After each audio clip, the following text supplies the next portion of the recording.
అదే మీరు yeah party వాళ్ళు ముందు చెప్పండి. మీరు యా పార్టీ?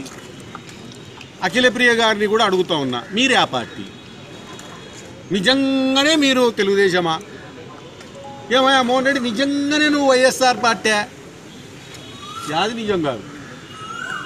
ఈ పొద్దు జెండా ఆడ వారేస్తున్నారు, అంత షేర్ మార్కెట్ మాదిరి అయిపోయింది ఇది. ఆ అమ్మ పాపం అఖిలప్రియకు చాలా పెద్ద బాధ్యత పెట్టిపోయినాడు చంద్రబాబు గారు. ఆ అమ్మకేమో పాపము సన్న పాపకు పెద్ద గౌను దొడిగినాడు. ఇప్పుడు రాష్ట్రం విడిపోయింది, చిన్న రాష్ట్రం అయింది ఇది. ఆయన చంద్రబాబు నాయుడు ఏమో నేషనల్ లీడరు, ఆయన పెద్ద చక్రము జాతీయ స్థాయిలో తిప్పెత్తోడు ఆయననేమో పెద్ద పాప చిన్న గౌను దొడుక్కున్నాడు. ఆయన ఈ రకంగా తయారైంది ఈడ. ఇంకా జగన్ బాబు మొన్ననే మోడీ గారి కాడికి పోయి చెవులో గుసగుసలాడి వచ్చినాడు. ఏమని? ఇంకా ఈ పార్టీ ఏదో చేస్తలే, నేను మనం బాయ్ బాయ్. ఒకరు మించి ఒకరు.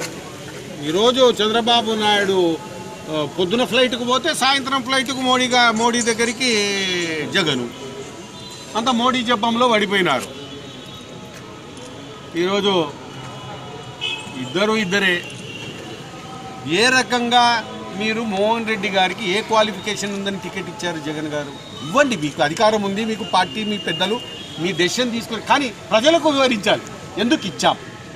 మేము శిల్పా మోహన్ రెడ్డికి ఇదిగో పలానా ఈ సేవలు చేశాడు, ఇదిగో ఈ నంద్యాలలో ఆయన వస్తే ఇది చేయగలుగుతాడు, ఈ రాయలసీమకి ఇది బాగు చేస్తాడు, ఈ ప్రాజెక్టుల విషయంలో ఫైట్ చేస్తాడు, ఇదిగో ఈ నిరుద్యోగ సమస్య తీరుస్తాడు, ఇదో అమరావతి ఫ్రీ జోన్ చేయమని అడిగి అక్కడ రాయలసీమ వాళ్ళకు ఉద్యోగాలు సంపాదించి పెడతాడు, ఇక్కడ అగ్రికల్చర్ యూనివర్సిటీ తెచ్చి పెడతాడు, దానికోసం ఫైట్ చేస్తాడు అనే.